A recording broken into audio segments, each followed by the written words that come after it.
All right, today we're diving into a dynasty that, for over 300 years, did way more than just rule a subcontinent. They completely reshaped it. They left behind art, systems of government, and, some of the most stunningly beautiful buildings the world has ever seen. This is the story of the Mughal Empire. And really, it all comes down to one big question, right? How on earth did a single family line create something so huge, so wealthy, and so powerful that we're still talking about it centuries later? Let's get into it. So, where do we start? Well, like so many great empire stories, this one kicks off on the battlefield. A single, absolutely decisive battle that would change the destiny of India forever. Just try to picture the scene. It's a total mismatch. On one side, you've got the Sultan of Delhi, Ibrahim Lodi, with this enormous old-school army. And on the other, this ambitious warrior, Babur. He's massively outnumbered, but he has a game-changing secret weapon: cannons and firearms. This was brand new technology for the region. And that devastating mix of gunpowder and smart tactics just completely shattered Lodi's forces, paving the way for a brand new empire. But winning the battle is one thing. Actually holding on to your new empire, that's a whole other story. Babur's son, Humayun, had a really rough go of it. In fact, he got kicked out of India completely and lost everything his father had built. Now, he did eventually manage to get it all back, but his struggle just goes to show you.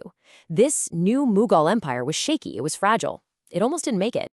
And that fragility is exactly what makes this next part of the story so incredible. Because we're about to go from a desperate fight for survival to an era of just unbelievable power, wealth, and artistic achievement.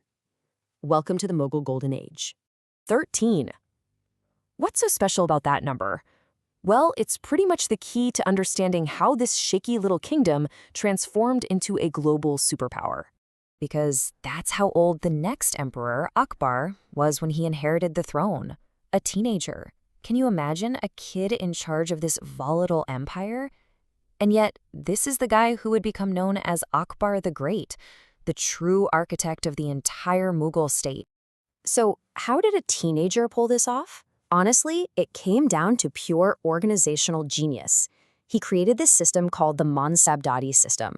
The best way to think of it is as a brilliant method for organizing all the important people in the empire. Every official, or Mansabdar, got a rank. That rank decided their pay, and, this is the crucial part, how many soldiers they had to provide for the empire. It created this incredibly efficient system that was part military, part government, and kept everyone loyal to the throne. But Akbar knew it wasn't just about clever administration. He knew you couldn't rule an empire this diverse through force alone.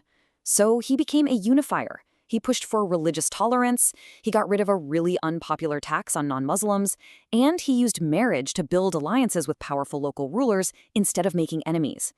He was building an empire that people actually wanted to be a part of.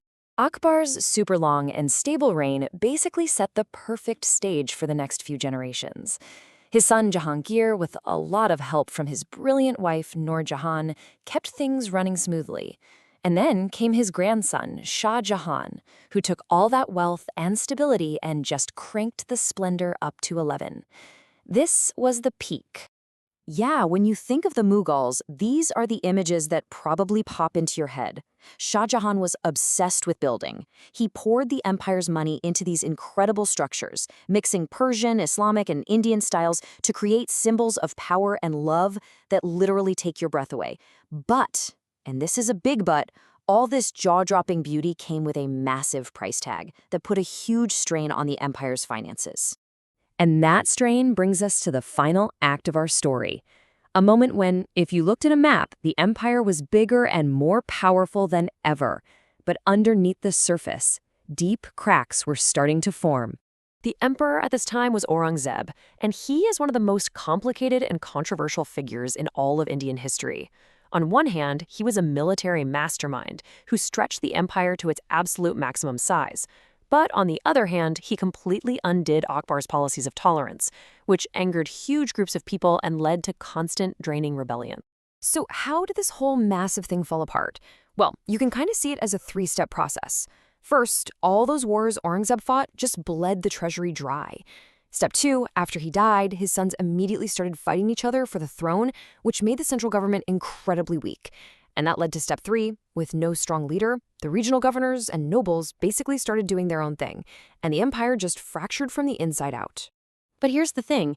Even though the empire as a political power was gone, its story was far from over. Its influence, its culture, all of it continued to echo through the centuries. So why do we still talk about the Mughals? Well, for one, they took this patchwork of little kingdoms and actually unified them. They created this amazing blended culture that you can still see today in the food, the language, the art. And, well, they left us the Taj Mahal. Plus, the way they ran their government actually provided a blueprint for the nations that came after, including modern India. Which leaves us with one last thing to think about. The emperors themselves are long gone, and their palaces are now museums. But their legacy is woven into the very fabric of the subcontinent. So is it their incredible architecture, their systems of government, or their complex history of both tolerance and conflict? What part of this amazing story do you think resonates the most today?